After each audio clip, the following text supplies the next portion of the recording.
बिस्मिल्लाहिर्रहमानिर्रहीम, अस्सलाम वालेकुम, वेलकम बैक। और जनाबे वाला आज हमारा लेक्चर नंबर 13 शुरू हो गया। मैं ज़रा देख लूँ मेरा ये पॉइंटर काम कर रहा है या नहीं। कर रहा है, कर रहा है, कर रहा है। ठीक है, तो आज हम जौन सा है वही सिक्योरिटी डोमेन जो हम पार्ट पढ़ रहे थे उसका पार्ट 2 पढ़ेंगे। एंड पार्ट 2 के अंदर आज हम port security and DHCP snooping and DAI को रिव्यू करेंगे। रिव्यू की बात मैं क्यों कर रहा हूँ?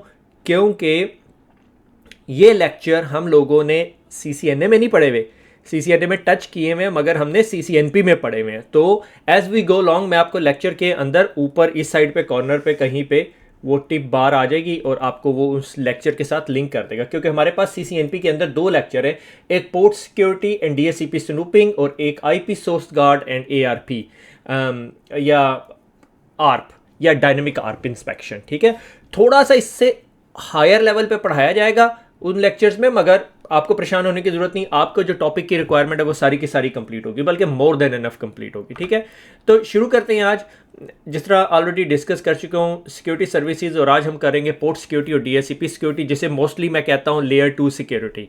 और ये CCNA सिक्योरिटी के अंदर भी हमने पढ़ा था, पुराने CCNA में टच किया था, मगर not up to that level where I जहाँ मैं खुश होता। तो मैंने फिर सर्च आउट किया तो हमने CCNP में ये टॉपिक्स पढ़े हुए हैं। तो उसी तरह पहिया ईजाद नहीं करना हम लोगों ने। ठीक है, पहिया ऑलरेडी ईजाद हुआ हुआ है और बहुत अच्छे वाला ईजाद हुआ हुआ है, तो लिहाजा मैं आप लोगों को उन लेक्चर की तरफ रेफ़र कर दूंगा। तो यहाँ पर खड़े हुए हैं तो जनाबे वाला अगर आप ऊपर देखें तो यहाँ पर आपको पोर्ट सिक्योरिटी का कहीं लिंक आ रहा होगा। सो पोर्ट सिक्योरिटी है क्या कि आपके स्विच की जो पोर्ट्स के अंदर डिवाइसेस जो कनेक्ट हो रही हैं, आप चाहते हैं यार ये डिवाइसेस इसी तरह रहे। इसकी मैं बहुत अच्छी एग्जांपल देता हूँ कि मैंने जब ज़िंदगी में पहली दफ़ा पोर्ट सिक्योरिटी लगाई थी, मेरे ख्याल में 10-1 साल पहले, तो रिक्वायरमेंट ये थी कि यार ये जो लोग यूज़र हैं ये अनप्लग और प्लग इन कर लेते हैं, मगर जिधर अगर आप बैंकिंग एनवायरनमेंट में काम कर रहे हैं PCI कंप्लाइंट में, तो आपको पोर्ट सिक्योरिटी लगानी पड़ती है, उसमें एक टिक बॉक्स है। सो आप क्या करते हो कि आपके पास 3 डिफरेंट किस्म की पोर्ट सिक्योरिटी है। पोर्ट सिक्योरिटी की पहली रिक्वायरमेंट ये थी कि जिस पहले एनवायरनमेंट में मैंने लगानी थी वहाँ 1500 डिवाइसेस थी। अब 1500 डिवाइसेस के मैक एड्रेसेस तो आप वेरीफाई नहीं करेंगे, तो आप क्या करते हो, स्विच पोर्ट सिक्योरिटी, ठीक है, interface Ethernet 1 switch port security लगा दी, और उसके बाद मैक एड्रेस स्टिकी की कमांड लगा दी। मैक एड्रेस स्टिकी क्या करता है कि जो पहली डिवाइस मुझे आज मिलेगी ना, उसको मैं अपने पास सेव कर लूँगा और हमेशा वही डिवाइस रहेगी मेरे पास। ये आपकी पोर्ट मैक एड्रेस की है। अगर आपको लगता है कि आप में और ज़्यादा एनर्जी और आपके पास बहुत ज़्यादा पावर है, तो गो विद दिस मेथड, जिसमें आपको अपने नेटवर्क में लगी हुई हर डिवाइस का मैक एड्रेस चाहिए होगा। तीसरा ऑप्शन आपके पास सॉर्ट ऑफ ये बाय डिफ़ॉल्ट पोर्ट सिक्योरिटी, ये कोई रिस्ट्रिक्शन नहीं लगाती। ठीक है, ये स्विच पोर्ट सिक्योरिटी इनेबल कर देती, कोई बहुत बड़ी रॉकेट साइंस नहीं है। अच्छा, तीसरी या चौथी टाइप की पोर्ट सिक्योरिटी ये है कि स्विच पोर्ट सिक्योरिटी मैक्सिमम 8, कि आप जौन सा है आपके पास एक पोर्ट है और वो आगे स्विच में लगी हुई है और उसके पास या हब में लगी हुई है और आगे आपके पास 8 डिवाइसें लगी, तो आप कहते हैं यार इसके ऊपर जौन सा पोर्ट सिक्योरिटी लगाओ, मैक एड्रेस स्टिकी करके मैक्सिमम 8 कर दो। ठीक है, कि 8 से ज़्यादा मैक एड्रेसेस तुमने लर्न नहीं करने, तो जो पहले 8 मैक एड्रेसेस आएंगे वो अपने पास सेव कर लेगा। इसके बहुत सारे तरीके हैं। फिर इसमें थोड़ा सा और एडवांसमेंट की तरफ जाएँ तो आपको 802.1x की हम कहानी डाल सकते हैं कि आपके बैक एंड पे आपके पास यहाँ सिस्टम लगा हुआ है ISC का। ठीक है, ये beyond the scope of CCNA right now. ठीक है, ISC, और आप चाहते हैं कि जितनी डिवाइसेस आपके पास आएँ उनका मैक एड्रेस आपके ISC के पास पड़ा हो, यहाँ ना पड़ा हो।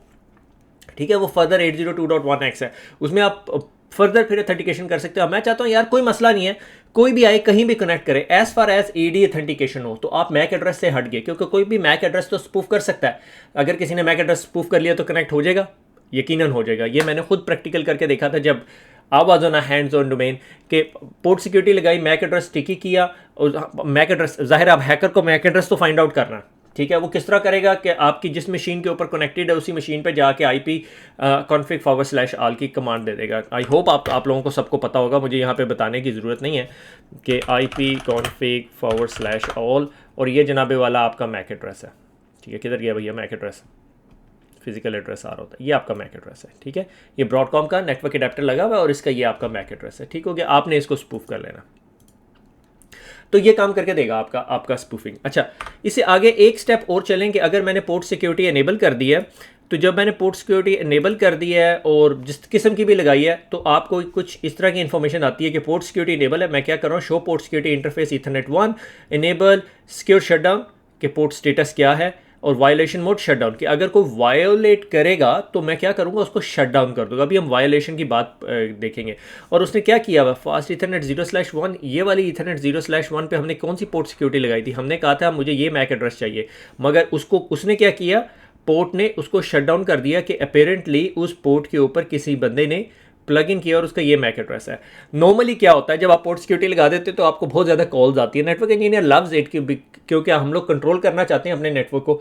तो आपको हेल्प डेस्क से कंट्रोल आती है, यार मैं डेस्क मूव कर रहा था और जब मैंने एक बंदे का अनप्लग करके ये चीज़ प्लग इन की तो ये हुआ मसला। मगर रिमेंबर ये सर्वर साइड पे लगी हुई है। अब ये वीएम के एनवायरनमेंट में कैसे रन होगी, इस अ टोटली डिफरेंट डिस्कशन कि आप करना चाहते हैं वहाँ पे लगाने की ज़रूरत है या नहीं। तो ये सारी डिस्कशंस आपको पहले सोचनी, प्रोज एंड कॉन्स देखने पड़ेंगे। अगर वीएम है, वीएम रीस्विच होता है, शट डाउन होकर दोबारा स्टार्ट होता है, तो क्या आप वहाँ पे पोर्ट सिक्योरिटी लगा सकते हैं, ठीक है। और स्पेशली नॉर्मली वीएम ट्रंक्स के साथ लगे होते हैं तो वहाँ पे लगाने का क्या फ़ायदा आपको।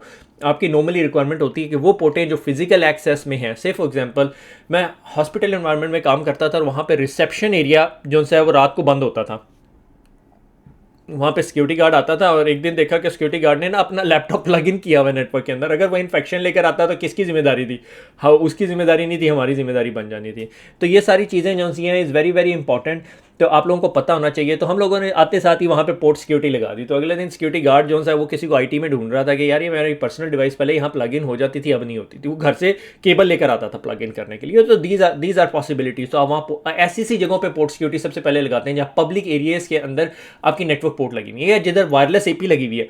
कोई अनप्लग करके आपकी अपनी वायरलेस एपी लगा सकता है ना। तो ये एड्स अ बैरियर डाल दिया आपने उसके लिए, ताकि उसको अगर कोई 2 नंबरी करनी है आपके नेटवर्क में तो उसको एक जगह जंप करना पड़ेगा। अच्छा, 802.1x इससे थोड़ी सी आगे की स्कोप की बात है, मगर we are not discussing that. अच्छा, वायलेशन स्टेट कि जिस तरह हमने ये यहाँ पीछे देखा कि वायलेट हुआ और वायलेशन मोड क्या है, उसको शट डाउन कर दिया, यानी ये स्टेट क्या है। तो आप जो है 3-4 किस्म की सिक्योरिटी वायलेशन की, जिस तरह कमांड है स्विच पोर्ट सिक्योरिटी वायलेशन, जो कि ये यहाँ पर नहीं दिखाई है, नॉर्मली एड ऑन होती है यहाँ पे कमांड, ठीक है। वायलेशन प्रोटेक्ट करे, रिस्ट्रिक्ट करे या शट डाउन करे। फिर उस हिसाब से बिहेवियर डिफाइन किया हुआ है कि अगर प्रोटेक्टेड होगा तो क्या करेगा, SNMP लॉग जनरेट करेगा, नहीं कर रहा, ठीक है। अगर आपने रिस्ट्रिक्ट या शट डाउन किया होगा तो SNMP लॉग भी जनरेट करेगा, जिसकी वजह से आप उस लॉग्स को उठा के अपने एक सिम के अंदर ले जाएं, जिसे स्प्लंक है, ठीक है, सुमो लॉजिक है और आपके पास है, और वहाँ पे एक डैशबोर्ड बना दें कि कोई आपके नेटवर्क में जिस तरह ही पोर्ट प्लग इन करता है तो आपके पास अलर्ट आ जाए जब वो पोर्ट रिस्ट्रिक्ट हो जाए या शट डाउन हो जाए, तो इसका मतलब वायलेशन स्टेट हुई। और वो डैशबोर्ड अपनी नेटवर्क की टीम को दे दो या सर्विस डेस्क की टीम को दे दो, तो जिस तरह उन्हें अलर्ट आए पता चल जाएगा, ठीक है, एनेबलमेंट होगी। अच्छा, उसके बाद जो सा है वो शो पोर्ट सिक्योरिटी, जिस तरह ही आप नेटवर्क इंजीनियर को बताते हैं तो वो कहता है शो पोर्ट सिक्योरिटी, तो उसको लिस्ट ऑफ पोर्ट्स आ जाती हैं। हमें अच्छी तरह याद है कि हम लोग भी ना शो पोर्ट सिक्योरिटी करते थे, क्योंकि वहाँ पे तकरीबन 1500-1600 डिवाइसेस लगी हुई थी और वहाँ पे अक्सर ये इशू आ जाता था, oh his device is not moving. मगर उसके बाद मैं एक और एनवायरनमेंट में जहाँ मैंने काम किया, वहाँ तकरीबन 6000 के करीब एंड पॉइंट्स थे और वो सारे स्टैटिक एंड पॉइंट्स थे। वहाँ हमने पोर्ट सिक्योरिटी स्टिकी लगा दी apart from couple of areas, और उससे क्या हुआ कि हमें बहुत रेयर आते थे। तो एनवायरनमेंट टू एनवायरनमेंट वेरी कर रहा होता है कि कहाँ पोर्ट सिक्योरिटी लगाने का फ़ायदा है, कहाँ पोर्ट सिक्योरिटी लगानी लाजमी है और कहाँ पोर्ट सिक्योरिटी लगा के आपकी ज़िंदगी ज़ाब में फंस सकती है। अगर आपका फास्ट पेस मूविंग एनवायरनमेंट है तो आपको नहीं लगानी चाहिए, मगर जितनी वाईफाई की पोर्ट्स हैं उस पर तो लगा दो, ताकि कोई वाईफाई उतार के अपना ना प्लग इन करता हो, सही है। तो ये सारी चीज़ें हैं। अच्छा, उसके बाद आ जाता है concept of implementing DHCP। DHCP हमें पता है, डायनेमिक हाउस कॉन्फ़िगरेशन प्रोटोकॉल। आपके एनवायरनमेंट के अंदर अगर आपने DHCP लगाना है और लगा हुआ होता है तो आप किस तरह काम करता है कि आपके डिस्कवर का पैकेट होता है, ठीक है। मगर डिस्कवर के पैकेट से बताता चलो, फिर दोबारा यहाँ पे देखें, यहाँ पे DHCP या ARP स्पूफिंग या DHCP स्पूफिंग का लेक्चर लगाया हुआ है। लेक्चर है IP source guard, no DHCP snooping, ठीक है। अच्छा, पोर्ट सिक्योरिटी DHCP स्नूपिंग एक ही लेक्चर का पार्ट है। अच्छा, उसके अंदर discover, offer, request and acknowledge के सबसे पहले मशीन जो है जिस तरह नेटवर्क पे आती है उसे पता है मेरे पास DHCP नहीं है, तो वो सबसे पहले ब्रॉडकास्ट करती है, और जो बंदा ब्रॉडकास्ट रिसीव करता है वो नॉर्मली DHCP सर्वर होता है, और DHCP सर्वर जवाब देता है हाँ भैया ये लो, ये ऑफर दे रहा हूँ मैं, और वो कहता है अच्छा ठीक है मैं हैप्पी हूँ इस ऑफर से, रिक्वेस्ट करता है एक्नॉलेजमेंट, और DHCP आपको एक्सेस दे देता है। ये सिंपल सिनेरियो है आप लोगों का। उसके बाद आपके पास थोड़ा सा ये आ जाता है कि राउटर्स जो से हैं, ये आपका सिनेरियो है, यूज़र ने डिस्कवर भेजा, उसने ऑफर दे दी, उसने रिक्वेस्ट किया और एक्नॉलेज और आपको मिल गया। अब अगर DHCP सर्वर राउटर की परली साइड पे पड़ा हुआ है, ठीक है, ये वाला सिनेरियो हो गया परली साइड, ठीक है। आई होप आप लोगों को परली का पता है, अदर साइड।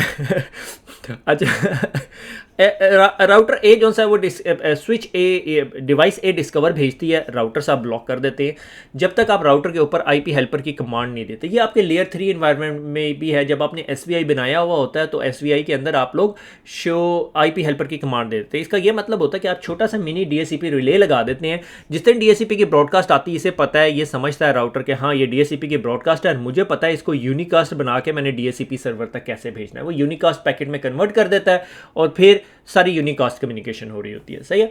तो ये जो सा है दो वेज ऑफ डिप्लॉयमेंट। अगर डीएससीपी सर्वर आपके सेम वीलैन में पड़ा हुआ है तो ठीक है, मगर आजकल के मॉडर्न नेटवर्क में क्या होता है कि आपका ये स्विच है, ये लेयर 3 स्विच है, इधर वीलैन 10 है, ठीक है, यहाँ वीलैन 20 है, ये वीलैन है, ठीक है, ये वीलैन 20, ये वीलैन 30 है, ये वीलैन 40 है, ये वीलैन 100 है, और यहाँ पर आपका सर्वर पड़ा हुआ है। जब ये यहाँ के पीसी ने ऑन होना है, आईपी तो उसने यहाँ से लेना है, उसने मारनी है ब्रॉडकास्ट, ठीक है, ब्रॉडकास्ट यहाँ आएगी, इसके अंदर एक एसवीआई होगा, स्विच वर्चुअल इंटरफेस, जिसे हम लेयर 3 इंटरफेस कहते हैं, वर्चुअल होता है। तो होगा क्या कि यानी ये ब्रॉडकास्ट जो सी जिस तरह यहाँ आएगी तो इस पैकेट को उठा के वो यूनिकास्ट पैकेट यहाँ भेज देगा डीएससीपी के पास, और डीएससीपी फिर इससे बात करता रहेगा और इवेंचुअली इसको आईपी एड्रेस मिल जाएगा। सही हो गया। तो यानी ये जो सा है डीएससीपी रिले का काम कर रहा था, हम उसे डीएससीपी रिले कहते हैं। आईपी हेल्पर अब तो बहुत कॉमन वो होगी यूजेज। अच्छा, उसके बाद नेटस्टैट ना आपकी बुक ने बताया तो मुझे थोड़ी सी जो है ना ज़्यादा एक्साइटेड हो गया। मैंने कहा यार नेटस्टैट को ना ऐसे नहीं पढ़ते, नेटस्टैट को तसल्ली से पढ़ते हैं, क्योंकि काफ़ी अरसे से it's a helpful command to know, ठीक है।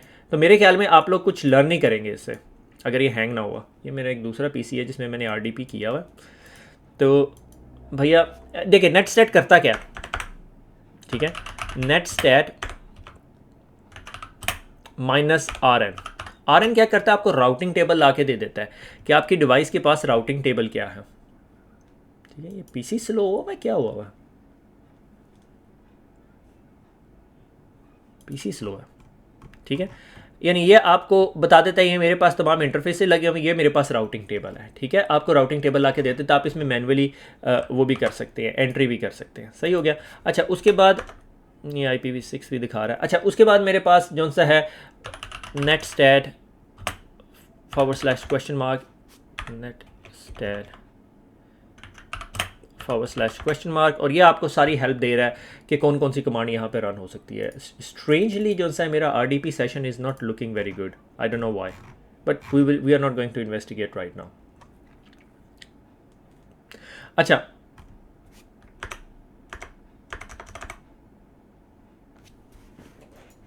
अच्छा, उसके बाद जो सा है मेरे पास और कौन सी कमांड है, एक कमांड जो मैं नेट स्टैट -ONP/TCP, यानी मुझे बताओ वो तमाम पोर्ट्स वगैरह जो -P यानी प्रोटोकॉल TCP के साथ।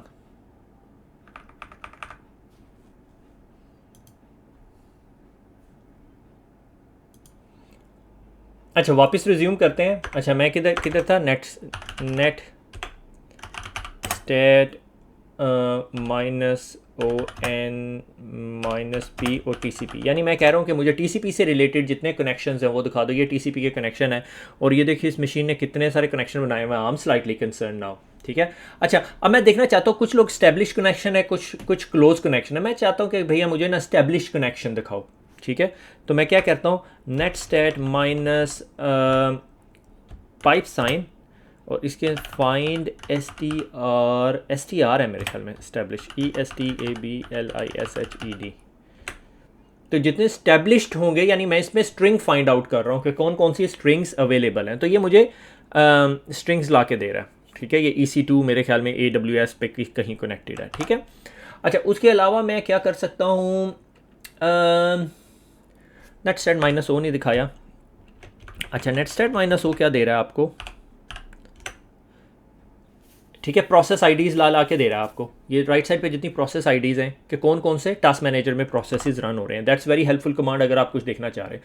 आप देखना चाहते हैं यार मुझे बताओ कि स्टैटिस्टिक्स क्या है, ठीक है, all the protocols being used. Active connection 107 active connection है, पैसिव कनेक्शन। क्या IPv6 पे इतने कनेक्शन स्टैटिक आपके ओपन होने चाहिए? ICMP के पैकेट रिसीव्ड, IPv6 की information, very very helpful information जो कि आपको हेल्प कर सकती है कुछ भी फाइंड आउट करने के लिए। अगर आप से फॉर एग्जांपल अपना प्रोजेक्ट कर रहे हैं तो आपका प्रोजेक्ट ये है कि तमाम मशीनों के ऊपर स्क्रिप्ट चला के देखो कि एक्टिव सेशंस कितने हैं, एक्टिव सिंक कितने हैं, और उसको किसी तरह किसी ग्राफ में डाल के मशीन लर्निंग के जरिए फाइंड आउट करो कि इस एनवायरनमेंट में एबनॉर्मल कनेक्शंस बन रहे हैं, यानी अगर एबनॉर्मल कनेक्शन है तो सिक्योरिटी अलर्ट जनरेट करो। वाओ, ठीक है, छोटा सा हमने प्रोजेक्ट कर लिया। ये आपके बैचलर्स मास्टर्स कंप्यूटर साइंस का प्रोजेक्ट हो सकता है, ठीक है।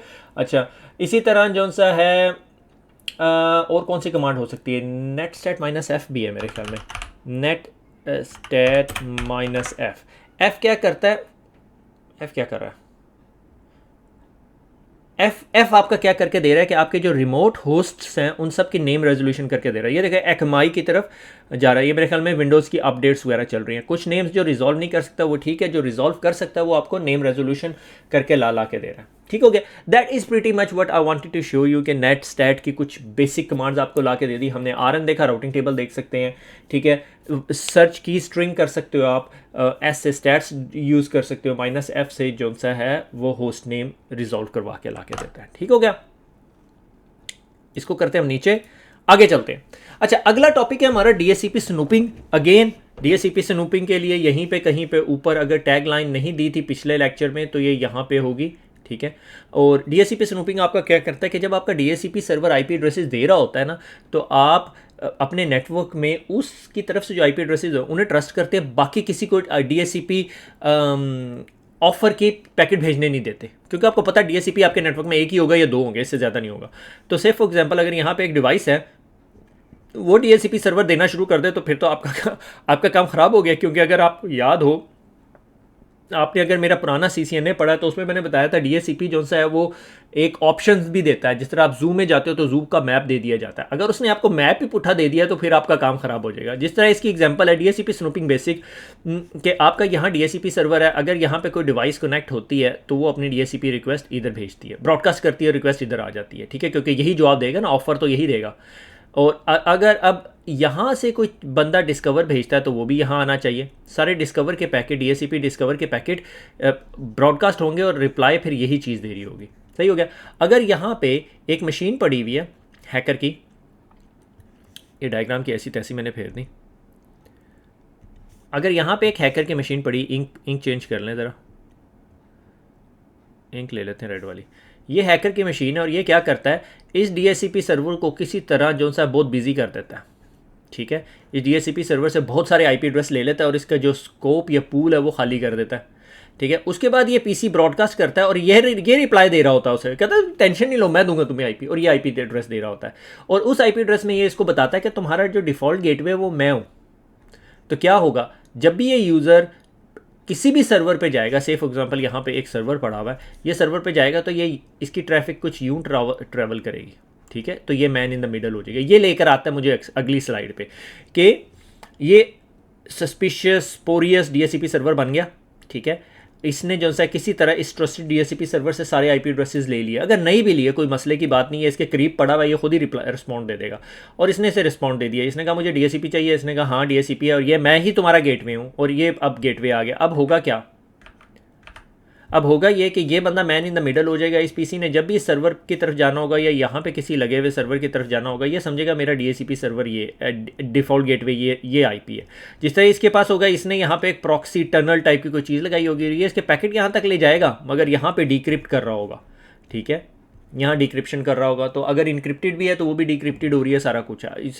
इसके अंदर और भी बहुत सारी चीज़ें जिसमें हम आर पॉइजनिंग वगैरह, वो आपको लेक्चर में मैंने पढ़ाया हुआ, we are not going into that. So DHCP snooping क्या करता है कि आपको जो DHCP की ऑफर्स हैं या अप्रूवल्स हैं वो कहीं और से नहीं आने देता, वो सिर्फ यहीं से ट्रस्टेड नेटवर्क से आने देता है। और हमने एक स्पेसिफिक पोर्ट को डिफाइन किया होता है कि ये मेरी ट्रस्टेड पोर्ट है। उसके लिए DHCP स्नूपिंग एनेबल करने के लिए IP DHCP snooping VLAN 10, no IP information optional, और इस इंटरफेस GI1/02 पे IP DHCP स्नूपिंग ट्रस्ट के यहाँ पे मैं सिर्फ जो DHCP के अप्रूवल मैसेज या रिस्पॉन्स मैसेजेस सिर्फ ये पोर्ट दे सकती हूँ, और किसी पोर्ट से मैं ये DHCP के पैकेट को नहीं लूँगा। ये इंटरसेक्ट कर रहे हैं DHCP के रिस्पॉन्सेस को, सही है।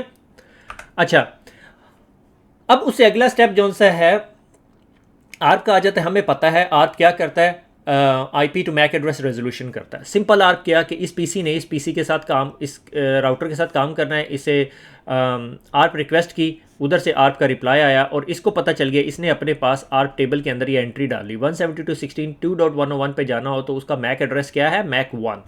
और इधर इसने अपने पास एंट्री डाल ली कि अगर मैंने इसके पास जाना हो तो मेरे पास मैक ये है।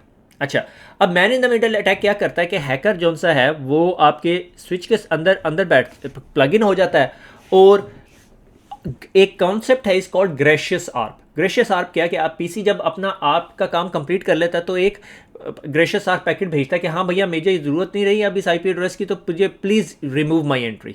ठीक है, तो ये क्या करता है, ये ग्रेशियस आर्प फेंक के इसको बताता है यार ये मेरी एंट्री नहीं रही और एक और न्यू एंट्री रजिस्टर करा देता है 172.16.2.101 पे जाने के लिए, कहाँ भेजो, मैक 2 पे।